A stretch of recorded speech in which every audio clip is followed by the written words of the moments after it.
Wait a minute. Oh, hello.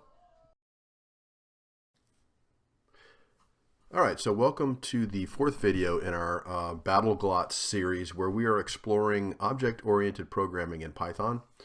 And we have been creating classes and subclasses and giving them attributes and methods.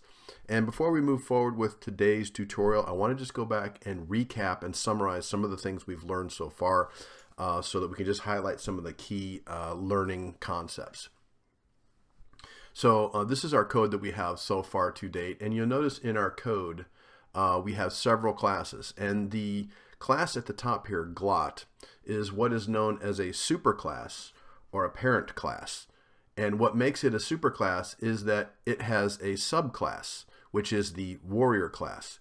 And you know that warrior is a subclass of Glot because we have passed the Glot object as an argument when we created the warrior class. Now, classes have both attributes and methods, and there are several different types of attributes and methods. So let's start with attributes. So there are class attributes, and class attributes are basically variables that you set that are universal to all instances of that class. In other words, it's not specific to a particular object. It's true for an entire class.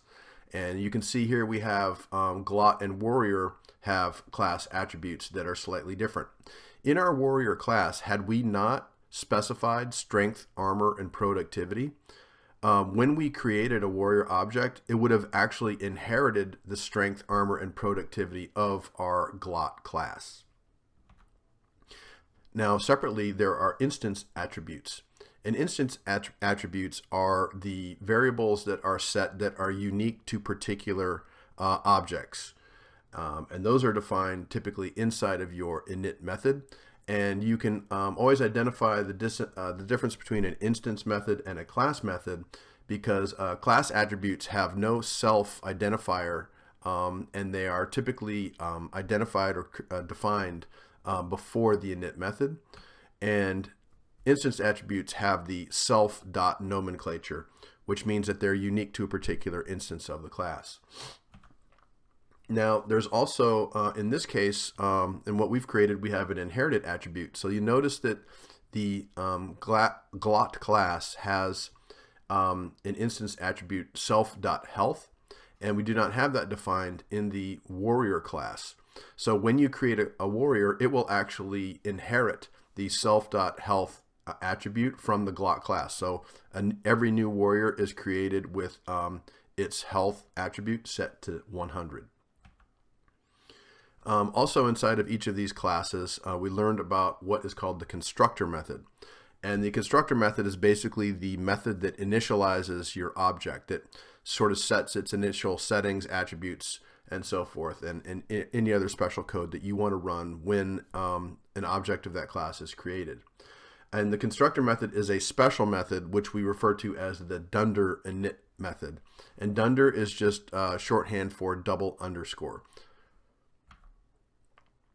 You'll also notice when we created our warrior class, since it was a subclass of Glot, it has the superclass constructor called. So this line of code, super.init, that actually runs the constructor method of whatever the superclass is for that class. All right, and then so going back through, so we have classes, and then we also have objects. So the class definitions are kind of like function definitions. They exist in memory, but there is no specific object until you actually instantiate an object. And the code we have down at the bottom where we created G1, G2, sword, mace, W1, and W2, those are all objects. And one thing to remember in Python that an object is an instance of a particular class. All right, so we've got our classes set up. So we have glots, different types of glots we can create, a regular glot and a warrior glot. And we can create different weapons that glots can handle. But we haven't really defined what happens, what can a warrior do with a weapon. We know that they can have weapons, and the weapons have particular damage that they can inflict, and we know that warriors have strength. And so and Glots have strength.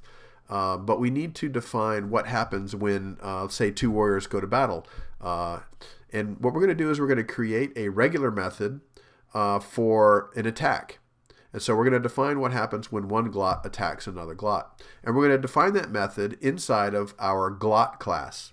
And the reason we want to do it inside of the Glot class is because both Glots, regular Glots and warrior Glots, can engage in battle.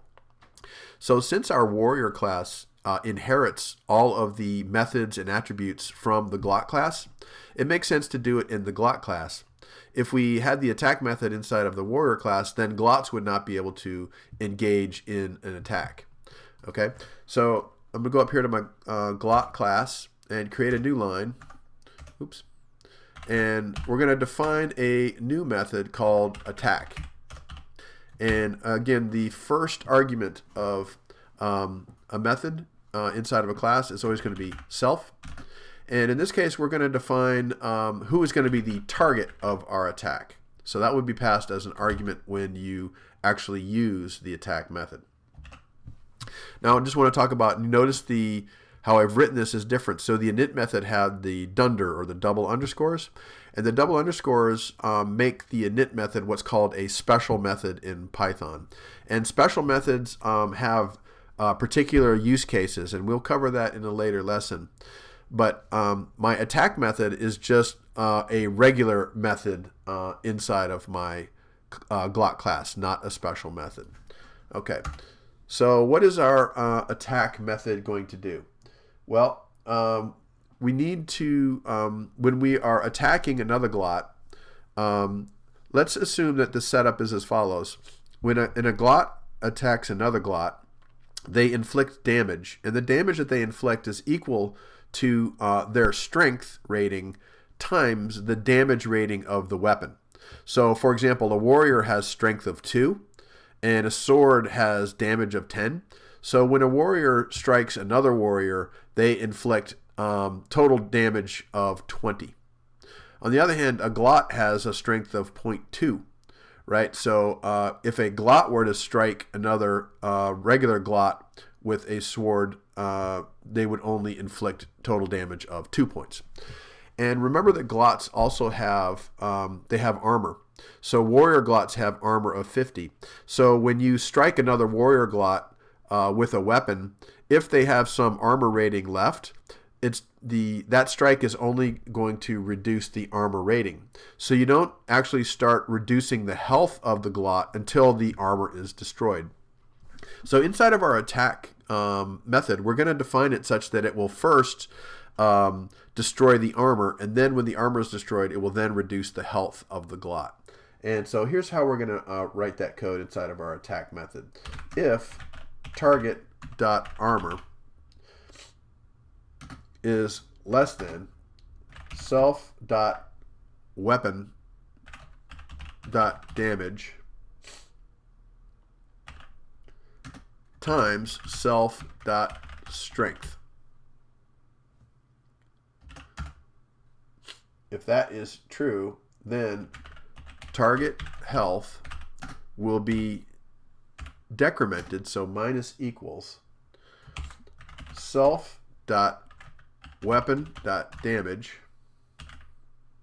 times self.strength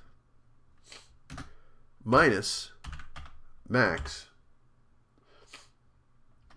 target armor, or 0. Okay, so what this basically is saying that if the target's armor is less than the amount of total damage that you will wield on it, it is going to first take the armor to 0, and then it's going to reduce the target health. So the amount of target health that is reduced is the amount of damage minus however much target armor is remaining. And then once target armor is at 0, then all subsequent attacks will reduce the health rating. So that's what this if statement is doing here. Okay. Then we need to, if this is true, then we need to go ahead and set target armor equal to 0 also as part of that if statement. And let's print out a message that says target.name, and let's give a little message saying armor gone, and then we'll give a health reading, health, and let's print out target.health. Okay. All right. So if the if the remaining armor is less than the amount of damage inflicted, we're going to reduce health by the difference between those two. We're going to set the target armor to 0, and we're going to print out a message saying the target's armor is gone, and we're going to give an update on the health. All right. So now else. So this is the alternative, target armor, and we're going to reduce target armor by self.weapon damage times self.strength, and we're going to print